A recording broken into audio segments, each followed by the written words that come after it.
It was early morning in a small town of Georgia. Mist was still lying over the green hills, and birds were waking up one by one. The river behind the valley moved slowly, almost like it was hiding something deep under its calm surface. But that morning, something felt different. Something was waiting to happen. On that quiet land stood an old man named Samuel Jenkins. People in town called him Old Sam. He was tall, calm, and had eyes that carried both pain and peace. For many years, Samuel had lived alone on that land. The land was not just soil to him. It was his history. His father and grandfather had farmed that same ground, and every tree, every rock, told a story about his family's hard work. But few people knew what truly hid under that. Land a secret that even the town's newest rich people would never imagine. One day, Samuel woke up to the sound of bulldozers. Big trucks were moving in, men in suits were talking loudly, and yellow signs stood at the edge of his farm. The signs read, "Private property, future home of Lakeside Estates." Samuel didn't understand at first. He thought maybe it was a mistake. But within days, wooden fences rose. Workers started cutting down trees, and surveyors placed flags across his field. 35 houses were being built right on his family land. When he tried to talk to them, they only smiled politely and said, "Sir, this land is under HOA development now. You'll need to leave." He had never sold his land. His father had kept every paper safe in a wooden chest under the porch. He brought the documents to the construction office the next morning, but the manager laughed. "These papers are too old. The new records show this land belongs to the HOA now. You should move before we begin full construction." For the first time in years, Samuel felt powerless. He looked over the valley, the same place where he had once run as a child, where his father's old barn still stood, where his mother had planted her favorite rose bush. And now people were digging it up for fancy houses and swimming pools. But what no one knew was that Samuel had built something on that land long ago, a dam. It was small but strong, hidden deep behind the hill. It held back a part of the river that used to flood the valley every spring. His father had helped him build it 40 years ago, stone by stone. That dam had protected the valley for decades. And now, that same dam was sitting right above those new houses the HOA was building. Samuel sat on his porch that night, watching the lights from the construction site in the distance. The air smelled of dust and new paint. He felt anger burning inside him, but it wasn't loud. It was quiet, deep, and dangerous. He whispered to himself, "They built on my land without asking. Let them see what happens when the river remembers." The next morning, he drove to town to talk to a lawyer, but no one wanted to take the case. The HOA was powerful, connected to big investors and local officials. No one wanted to stand against them for an old man's land. Days passed. The houses began to look finished. People started moving in families with kids, shiny cars, and big smiles. They didn't know that under their lawns lay the soil that had carried generations of Samuel's family. Then came the night that changed everything. It was raining harder than usual. Thunder rolled across the hills. Samuel stood near the dam with a lantern in his hand. The water level was rising fast. He looked down at the rows of new houses below, lights flickering in the storm. He didn't move for a long time. Then slowly he reached for the old iron lever. Long before the houses, for the fancy cars and lawns, there was only land and water. That valley had belonged to Samuel's family for nearly 100 years. His grandfather had worked it with bare hands and a rusted shovel. His father had built the first wooden cabin beside the river, and Samuel had learned to fish before he learned to read. The river was not just a place of water, it was life itself. But every spring, that same river turned wild. It flooded the valley and washed away their crops. When Samuel was a young man, one terrible storm destroyed everything they had.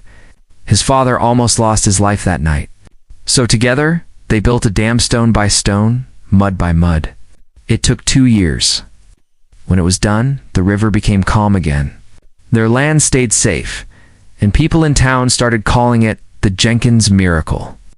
Samuel never forgot the promise he made to his father that year. "I'll protect this land till my last breath." Now, decades later, he stood on that same dam, older, slower, but still strong.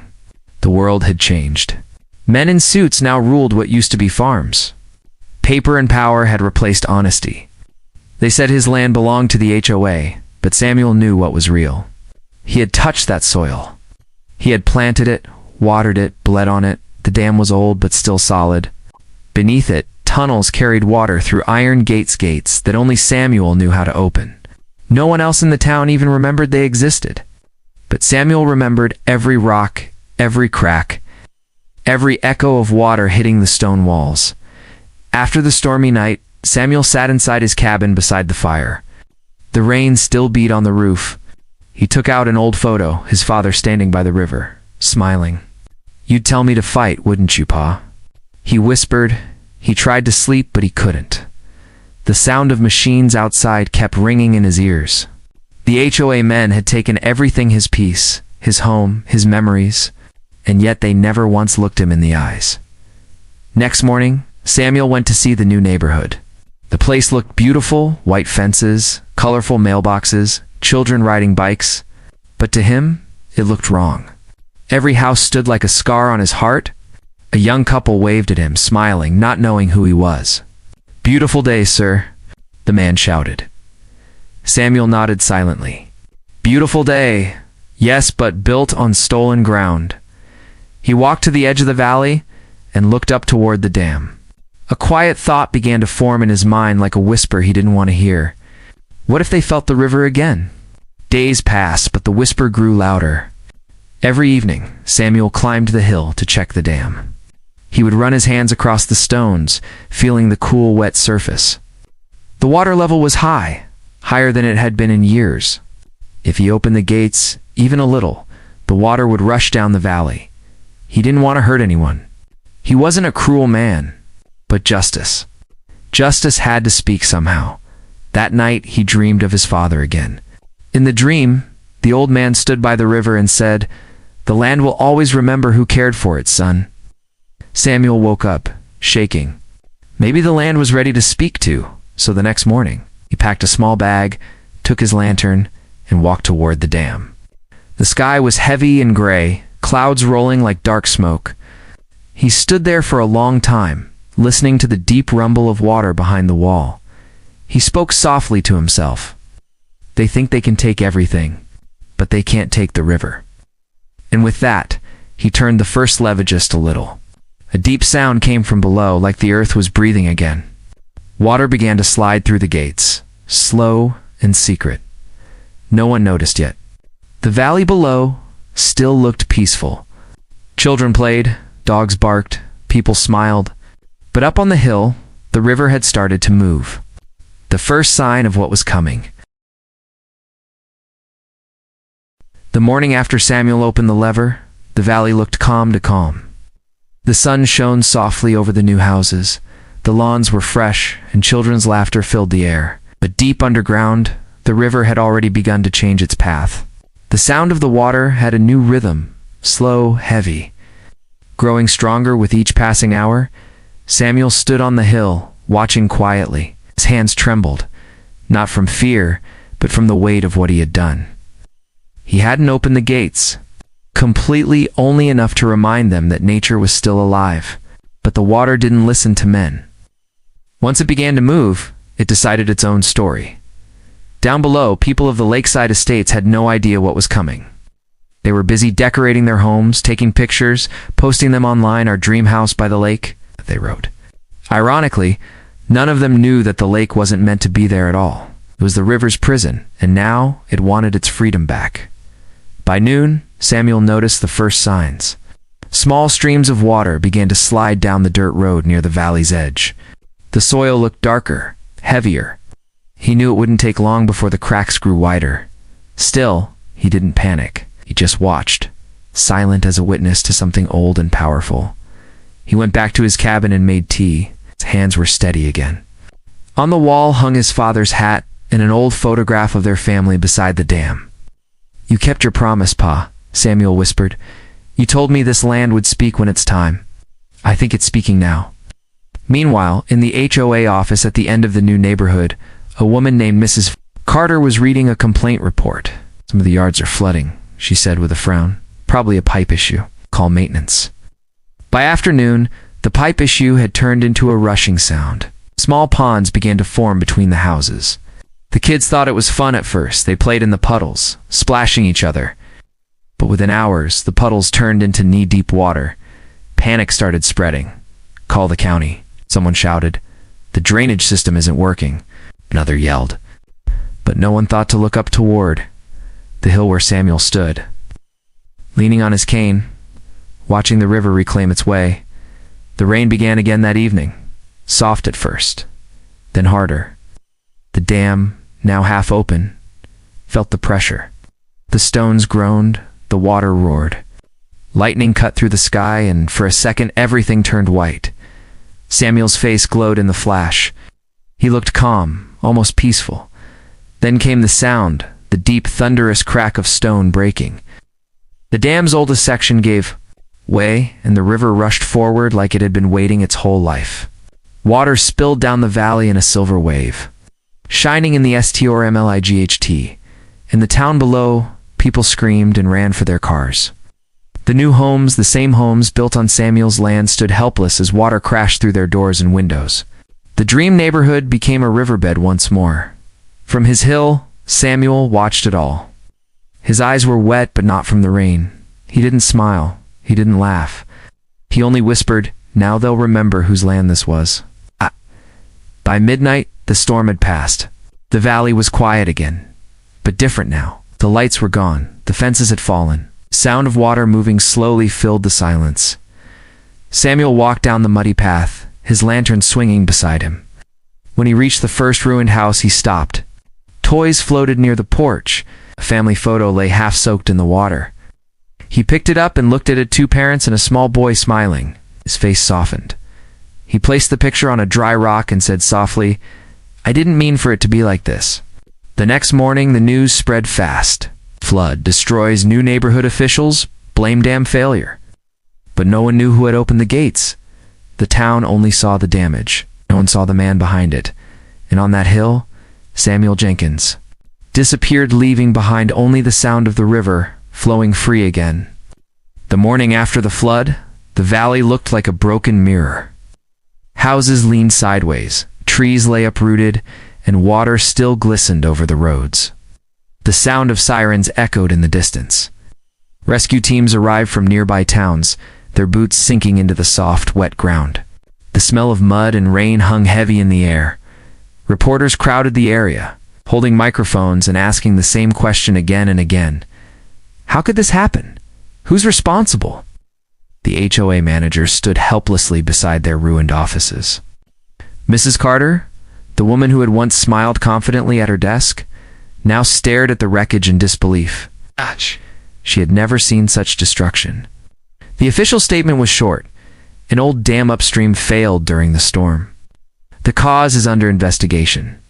No one mentioned Samuel Jenkins. No one even remembered there was an old man living on that hill, but a young local reporter named David Moore did. He'd grown up hearing stories about old Sam and his land.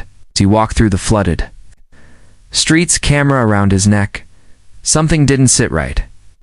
The dam wasn't supposed to exist anymore. County records showed it had been abandoned decades ago. Yet somehow it had still been there, and it had held enough water to drown 35 homes.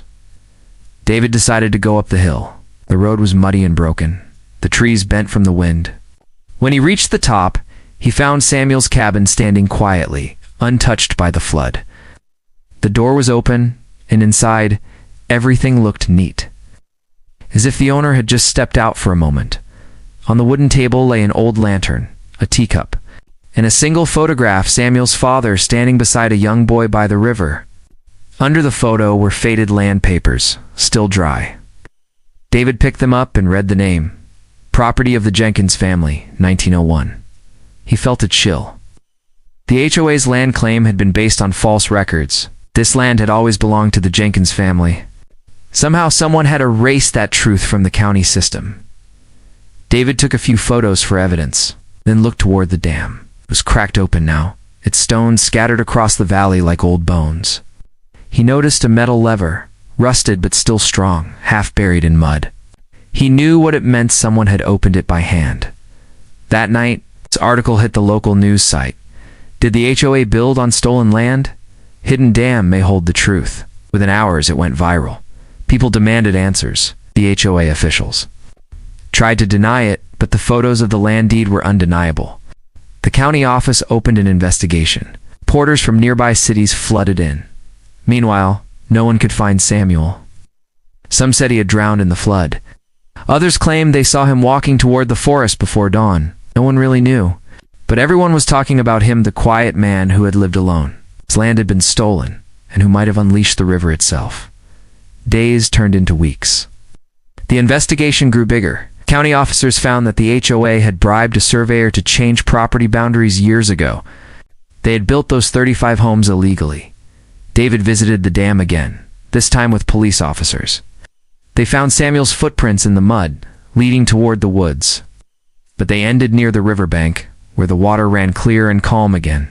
There was no body, no sign of struggle, just a wooden stick half buried in sand. The people in town began to speak differently about old Sam. Some called him a hero, others a criminal, but everyone agreed on one thing. He had done what no one else dared to do. He had made the powerful remember the powerless. One night, David stood near the valley, now silent under the moonlight. The water shimmered softly, and in the distance, he thought he saw a shadow standing by the river, tall, calm, holding a lantern. But when he blinked, it was gone. The river kept flowing, quiet and endless, carrying with it the story of a man who refused to be forgotten. Weeks passed after the flood, but the story of Samuel Jenkins refused to fade. The county finished its investigation, the HOA faced lawsuits, and the media moved on to newer stories, but not the people. The valley, once shiny and modern, now stood empty. The streets were cracked, and the houses smelled of wet wood and silence. Nature had taken back what was hers. And with it, she had taken a man whose name became a whisper on every tongue at night. When the moon hung low over the hills, some locals swore they saw a lantern flickering near the river. Children would say, "Old Sam is walking again." Adults laughed nervously, but deep down, no one truly doubted it. David Moore, the young reporter, couldn't let it go either. His article had brought him fame, but also questions that haunted him. Who really was Samuel Jenkins? And where did he go after the flood? One quiet evening, David drove back to the valley.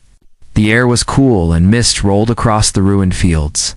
He parked near the old road leading to the cabin. The path was overgrown now, vines crawling over stones and fences. The cabin still stood, though the windows were broken and the roof sagged. Inside, dust covered everything. The table where the photo once lay was empty, except for a single object, a river stone carved with 3 letters. S.J. David picked it up and smiled sadly. "He's still here," he whispered. He walked outside toward the riverbank. The water was calm again, gentle and clear. Fireflies blinked in the dusk. For a moment, David thought he heard footsteps behind him, slow and steady. He turned, but saw no one. Only the sound of the river remained. In the following weeks, locals began to tell stories. Some said Samuel had been seen helping rescue teams the night of the flood, guiding them with a lantern through the storm, and disappearing once the last person was safe. Others said he lived deep in the woods now, far beyond where any road could reach. A few claimed they found footprints near the river, always leading to the same place, the dam's remains. The county decided to rebuild the area, but no one wanted to buy the land. Every builder who tried gave up after strange accidents, machines breaking, workers quitting, and sudden floods that came from nowhere. The land simply wouldn't rest. Mrs. Carter, the former HOA manager, moved away, but guilt followed her. She told a friend, "I still see him in my dreams, standing in the rain, just watching." David turned the story into a short film a year later called The River Remembers. It won an award, but more importantly, it reminded people of what had happened. At the end of the film, he added a line that became famous across town. "Justice may not come from courts or words. It may come from the earth itself." Years passed. The valley grew wild again. Trees covered the broken houses, flowers grew over the fences, and the river sang louder than before. The dam, though cracked, still stood proudly. half buried in moss and roots. One summer morning, a group of hikers found something near the river, a small wooden cross stuck in the ground, with a rusty lantern hanging from it. Carved on the cross were 4 simple words: "The land is free." No one knew who placed it there. Some believed Samuel had returned one last time. Others said the river brought it down from somewhere upstream that night. When the moonlight touched the valley, the water glowed faintly silver. The sound of the river seemed to whisper a name: Samuel Jenkins. And though no one ever found his body, everyone agreed on one truth: Samuel hadn't died. He had simply become part of the land he loved. From that day on, the valley was no longer called Lakeside Estates. People renamed it Jenkins Valley, a reminder of a man who stood alone against greed, who opened the dam not just to flood houses, but to free the truth buried under them. The river still flows there, soft and strong, carrying with it the legend of the man who made the world remember some land can be taken on paper, but never in spirit. Many years passed since the flood that changed everything. The world moved on. New roads were built, and new stories filled the newspapers. But the story of Samuel Jenkins never disappeared. It became something more than just a tale. It became a legend whispered around campfires and told by parents to their children. The valley, once full of shining homes, now lay quiet under the open sky. Nature had healed it in her own slow way. Grass covered the broken bricks. Wildflowers grew where driveways once stood, and birds built nests inside the hollow remains of chimneys. The land looked peaceful again, free, untamed, alive. People stopped calling it Lakeside Estates. The old name was forgotten. Now, everyone called it Jenkins Valley, every year. On the night of the Great Flood, a small group of townsfolk would gather by the river. They lit lanterns and set them afloat on the water. The glow would drift downstream, dancing softly like stars fallen from the sky. They said it was a way to honor the man who had stood for truth when no one else would. David Moore, the reporter who had written Samuel's story years ago, now had gray hair and a quiet smile. He still lived nearby. One evening, as he sat by the riverbank, he opened an old notebook. Inside were the photos he'd taken: that Dotha cabin, the land papers, the dam. But one photo always caught his attention: the one of the broken lever. Rusted and half buried in mud, he looked at it and whispered, "You didn't destroy Sam, you just set things right." That night, as the sky turned dark, the wind picked up. The sound of water grew louder. David looked up and saw the moonlight shining on the river, brighter than he had ever seen. For a second, he thought he saw a man's figure walking along the far side of the valley, tall, steady, carrying a lantern. He blinked, and the figure was gone. Only the sound of the river remained. Over the years, Jenkins Valley became a place of quiet beauty. Travelers came to paint, photographers captured the sunsets, and poets wrote about the land that remembers. The town even built a small wooden sign near the road that read, "Welcome to Jenkins Valley, where the river found its voice." No one built new houses there again. The land refused to be tamed twice. When developers tried to buy it, strange things always happened. Survey markers washed away, equipment broke down, and workers refused to stay. It was as if the earth itself was saying, "Not again." The local museum set up a small section about the flood. There were newspaper clippings, photos of the ruined homes, and one mysterious artifact: the old lantern found hanging on a cross by the river. The plaque under it read, "In memory of Samuel Jenkins, keeper of the river." People would come and stare at it, wondering if the man was real or just a story shaped by time. But those who had lived through it, those who saw the flood with their own eyes, knew the truth. One rainy evening, decades later, a young boy visited the museum with his grandfather. The boy pointed at the lantern and asked, "Grandpa, who was Samuel Jenkins?" The old man smiled softly. "He was someone who loved his land more than he feared the world," he said. "And when people forgot respect, he reminded them with water." The boy nodded, eyes wide. "Did he win?" The old man looked out the window toward the hills. The rain was falling again, and through the glass, the valley shimmered. He smiled faintly. "Yes, son," he said. "He won, because the river still flows." Outside, the rain turned into a soft drizzle. The sound of water running through the valley echoed like a song of freedom, justice, and remembrance. Some said if you listened closely enough, you could still hear Samuel's voice in the current, whispering, "The land is free." Maybe he was still there somewhere beyond the mist, walking along the riverbank, his lantern lighting the path for those who would come after.